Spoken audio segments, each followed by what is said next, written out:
우리는 모두 이 책을 읽으면서 살아갑니다. 책을 좋아하는 사람도 있고, 또 그렇지 않은 사람도 있고, 많이 읽는 사람도 있고, 그렇지 못한 사람도 있지만, 책을 다 접하게 됩니다. 어려서부터 그림 동화책부터 시작해서, 또 학창 시절에는 항상 교과서를 붙들고 삽니다. 마지못해서 공부해야 되는 것도 많이 있습니다. 그러면서 이제 나이가 들고 하다 보면 자신의 취향에 따라서 그 책을 선택하고 읽게 됩니다. 분야도 관심 분야도 다르게 되죠. 어떤 사람들은 그것을 통해서 책을 쓰기도 합니다. 책이라는 것이 우리 삶에 분명히 영향을 끼치죠. 어떤 책은 우리 영혼에 깊은 자국을 남기기도 합니다. 기억에 남는 책이 혹시 있으신가요? 이렇게 살아오면서 읽으셨던 책 중에 저도 성경책을 빼고 기억에 남는 책이 제가 고등학교를 졸업하고 제 돈으로 처음 산 책이 있습니다. 밀란 쿤데라라는 소설가인데 느림이라는 책입니다. 돌아보면 그 허세였던 것 같아요. 그냥 나도 책을 한번 사보겠다. 이런 책을 읽어보겠다. 그 책을 한 7번 읽었던 것 같습니다. 그러니까 너무 좋아서가 아니라 잘 이해가 안 됐어요. 그래서 도대체 어떻게 하라는 거지? 무엇을 말하려는 거지? 어떤 귀족 가문의 이야기가 있고, 또 유럽의 정치인들의 이야기가 막 섞여 있습니다.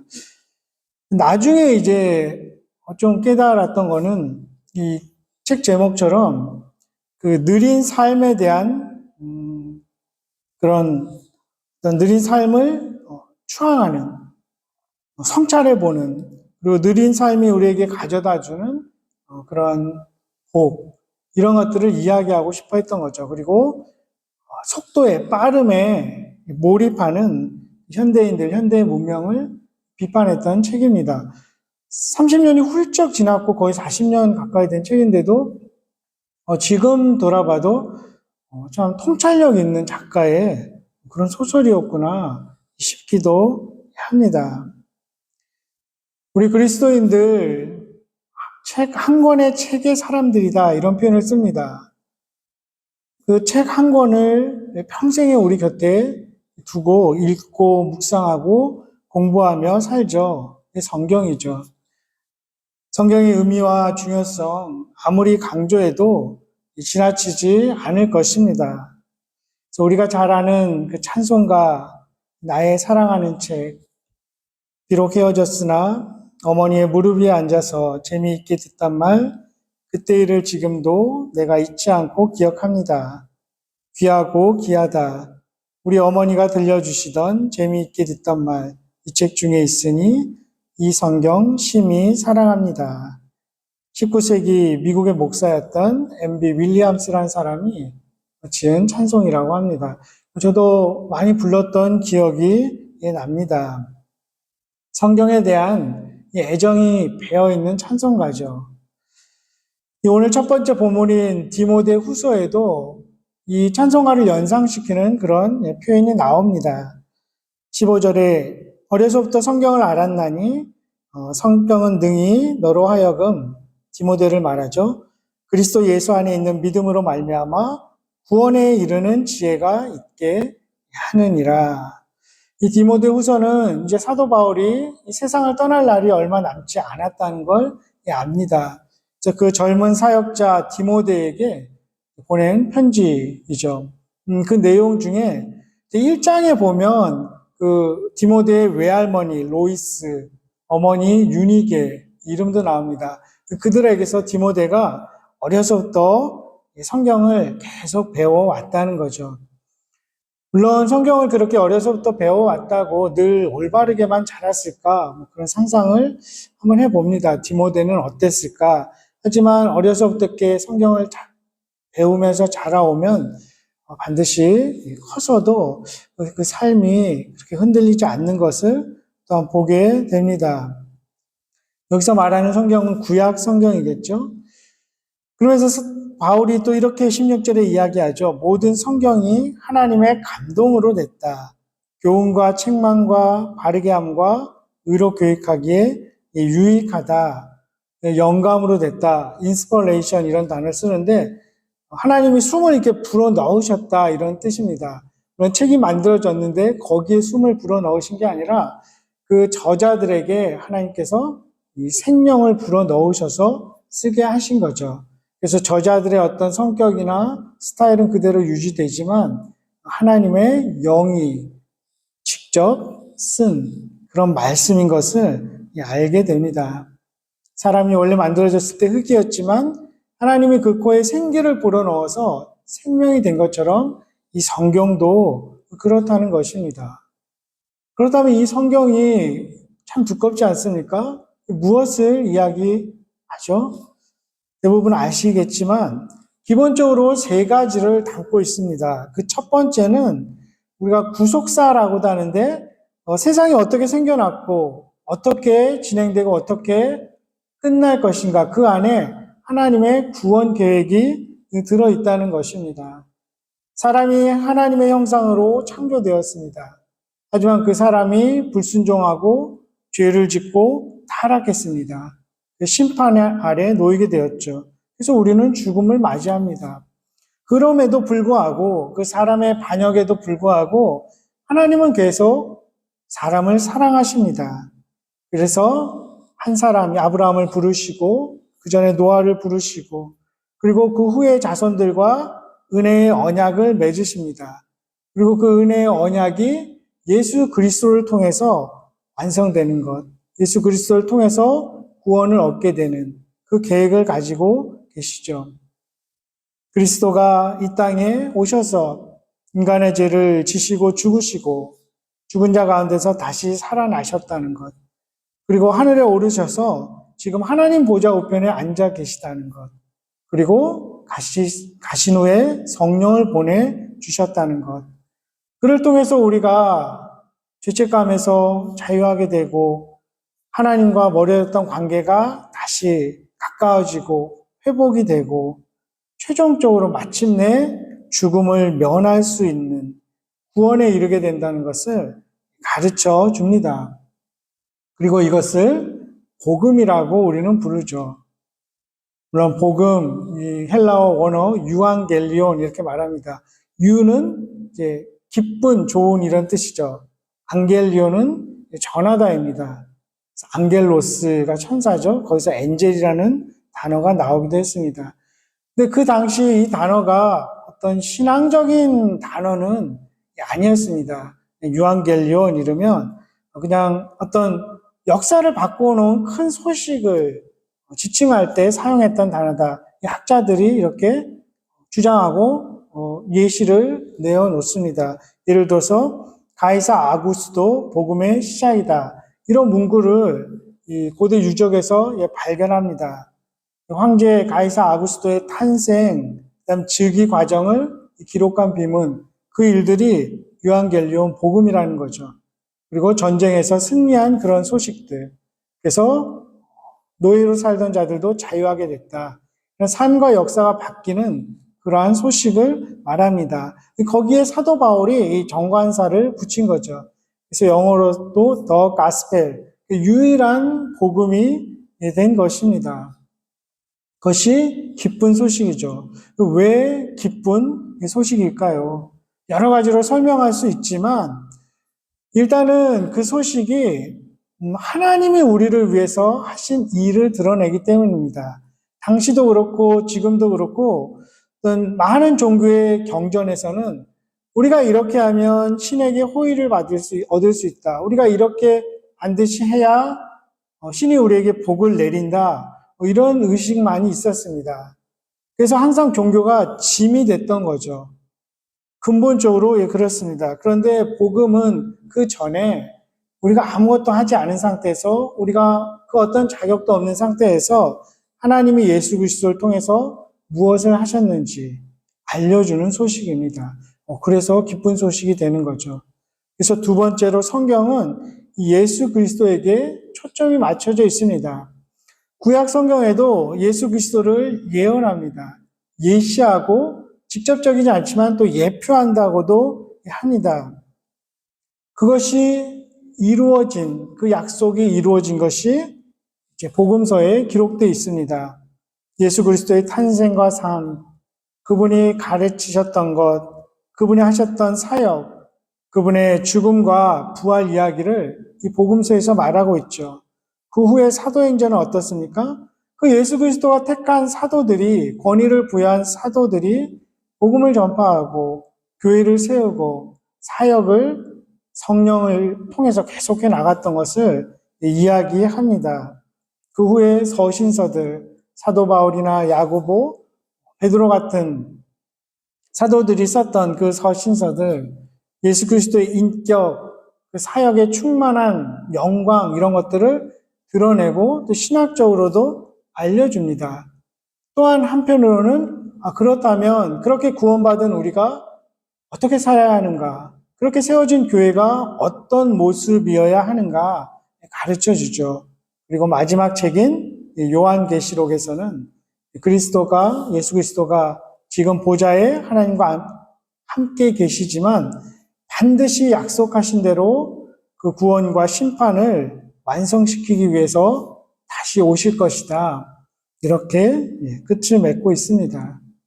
그렇게 이 오직 성경만이 참 유일한 신인 하나님을 알게 하고 우리를 유일한 구세주신 예수 그리스도께로 인도하는 책이 됩니다. 그리고 세 번째로 그래서 이 하나님은 삼위일체라는 것을 계시하여 줍니다. 창세기 처음 1장 1절부터 이렇게 나오죠. 태초에 하나님이 계셨죠. 그리고 그 하나님의 영이 이 수면 위를 운행했다고 표현됩니다. 그 후에 하나님이 말씀으로 세상을 창조하시죠. 그것을 이제 사도 요한은 따와서 이 말씀이 하나님과 함께 계셨고 곧 하나님이다. 그러면서 예수 그리스도가 그이다. 이렇게 이야기하고 있습니다. 하나님과 성령과 예수 그리스도가 함께 세상의 창조에 참여한 주체가 되는 것을 보여줍니다. 삼위일체의 하나님 서로 알고 서로 존중하고 서로 사랑하는 이것을 말하고 있죠. 한 분 하나님이 이 세 위격으로 존재한다.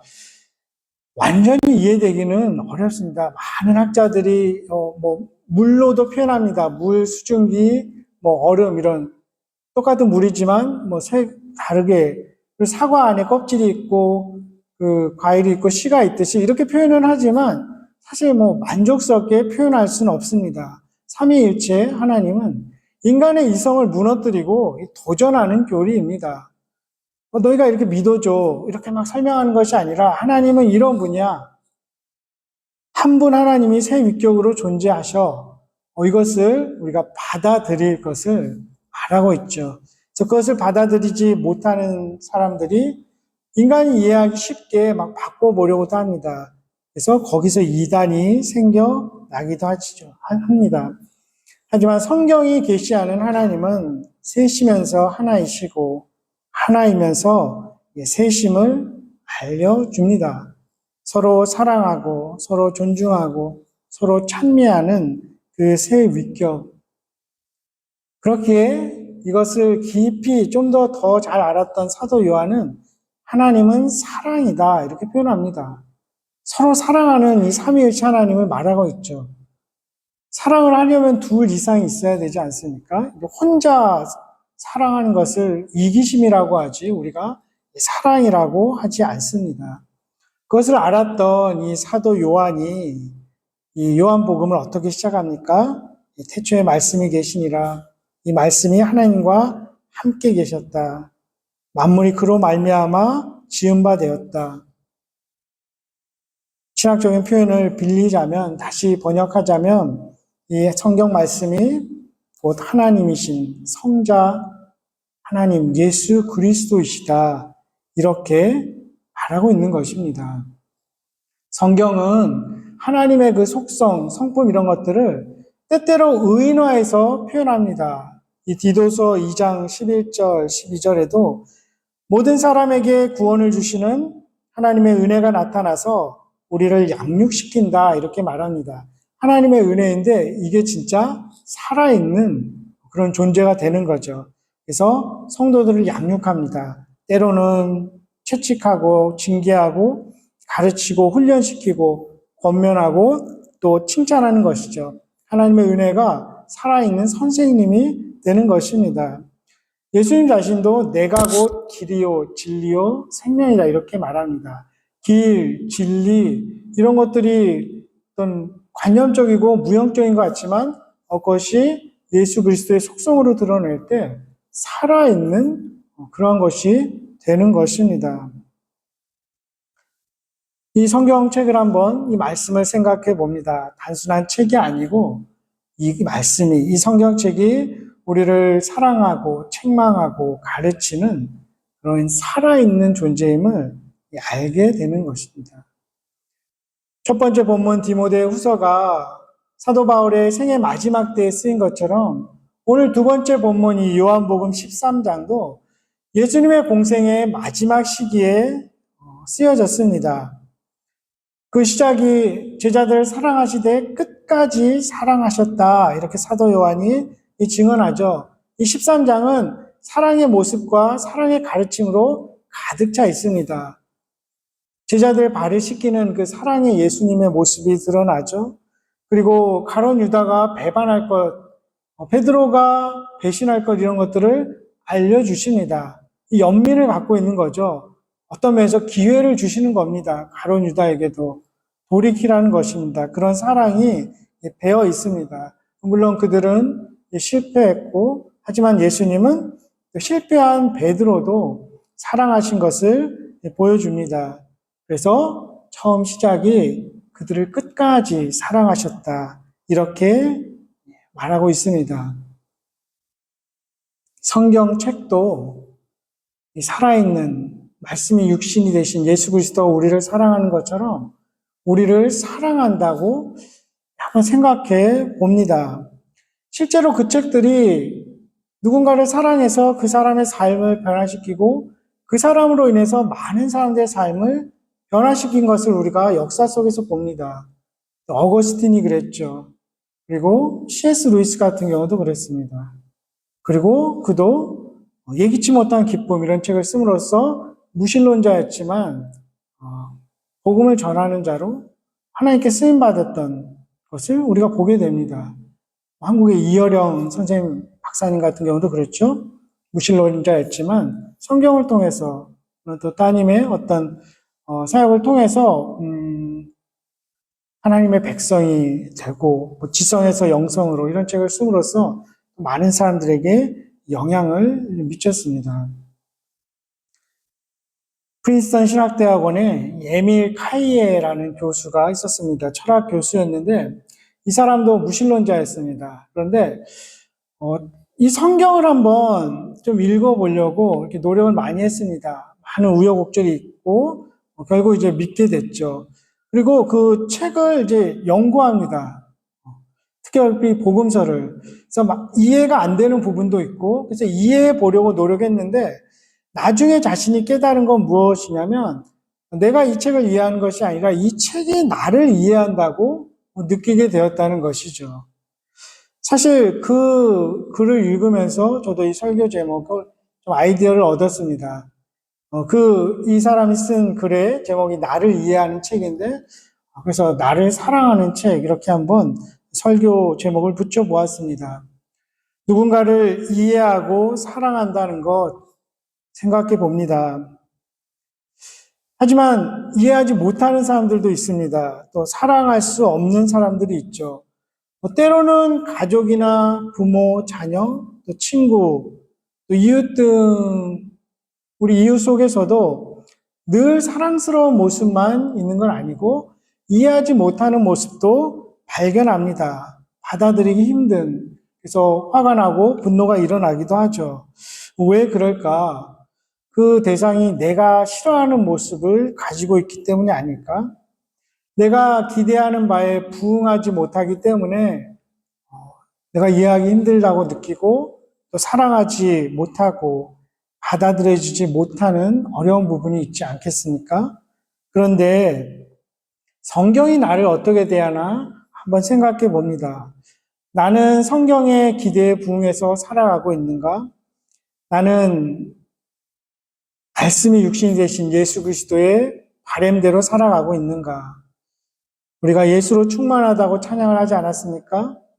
예수로 충만하다는 건 말씀으로 충만하다는 또 뜻일 것입니다. 그 말씀에 부응해 내가 살아가고 있을까?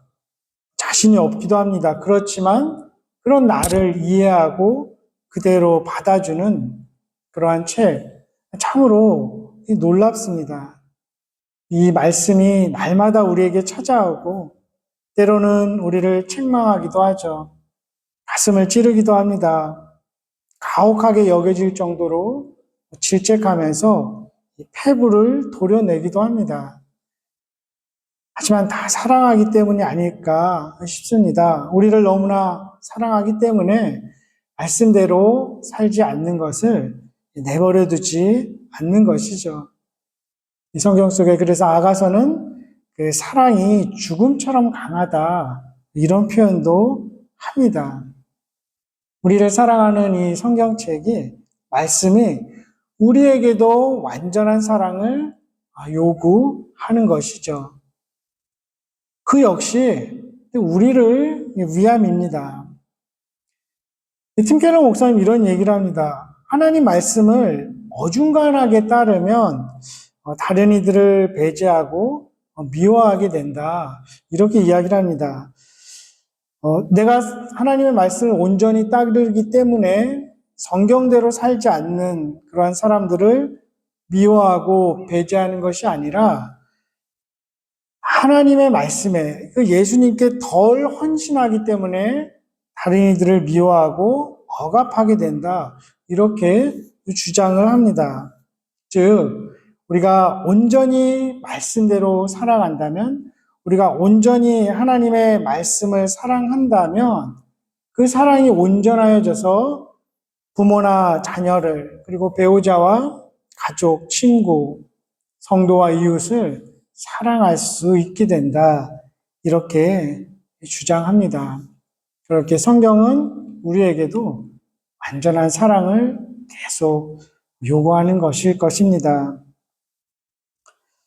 지난주에 조카들이 와서 이제 떠났는데 거의 3주 가까이 같이 있었습니다. 인디고에 가고 싶다고 하더라고요. 어렸을 때 많이 왔었는데 책 사러 가고 싶을까 싶긴 했습니다. 인디고에 가면 책뿐만 아니라 좀 아기자기한 예쁜 것들, 심지어 요즘 베개도 막 팔던데 그런 것들도 사고 싶고 보고 싶고 해서 같이 갔었습니다. 지난 화요일인가? 네.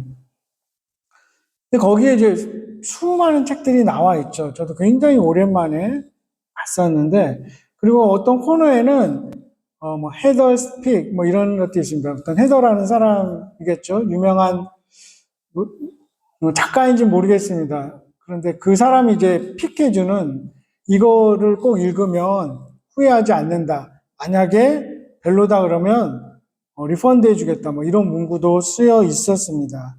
그런 책들 쭉 있는데 보면서 이런 생각을 해봤습니다.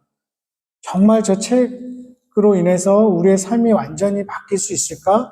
물론 어떤 유익을 얻을 수는 있지만 저 책들이, 저 작가들이 우리의 영혼을 책임질 수 있을까?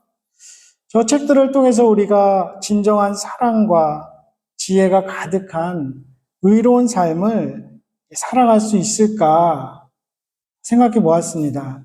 그래서 더 나아가서 사람들의 사랑도 생각해 보았죠.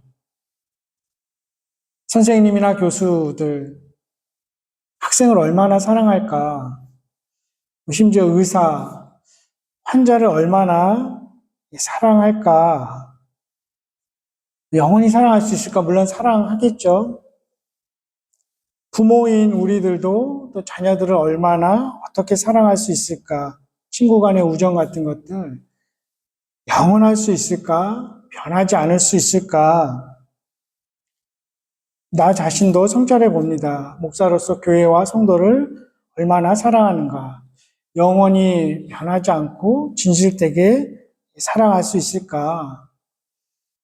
답은 그 자리에서 내릴 수 없었지만 세상이 변하고 삶이 언젠가 끝이 오겠죠. 우리의 사랑도, 사람들과의 사랑도 변하고 때론 변질되기도 하고 심지어 미움으로 변하기도 합니다. 하지만 이 살아있는 하나님의 말씀인 이 성경, 약속한 대로 영원히 우리를 사랑하는 그 말씀입니다. 말씀이 육신이 되신 예수 그리스도가 나를 받아들이고 이해하고 우리가 집어들고 읽을 때마다 우리로 깨닫게 하시고 바로 그 자리에서 모든 것을 이해할 수는 없겠지만 언젠가 더 큰 깨달음이 오게 되고 그보다 더 이 책이 우리를 이해하고 받아들이고 사랑할 수 있을 것입니다. 그러니 우리는 집어들고 읽어야 하겠습니다. 바울이 디모데에게 이렇게 당부합니다. 풀어서 다르게 한번 표현해 봤습니다. 세상의 다른 사상과 이념, 이치에 순응하라는 압력이 아무리 거세어도 흔들리지 말아라. 많은 사람들이 다 따르고 너만 홀로 된다고 해도 너무 신경 쓰지 말아라. 악한 사람들, 속이는 자들이 이 시대 속에서 더 많아지겠지만 성경은 너를 주님과의 더 깊은 견고한 관계로 의롭고 온전한 관계로 이끌 것이다. 그 성경이 주님의 일을 행할 능력을 갖추게 하고 너를 하나님의 사람으로 만들 것이다. 이것은 우리에게 주시는 성령님의 음성입니다. 우리를 변함없이 영원히 사랑하시는 주님의 이 말씀을 깊이 가슴에 새기며 지금까지 그렇게 해오셨던 것처럼 또 그것보다 이전보다 더 성경을 가까이 하는 그런 사순절 기간을 보낼 수 있기를 주님의 이름으로 축원합니다. 기도하겠습니다.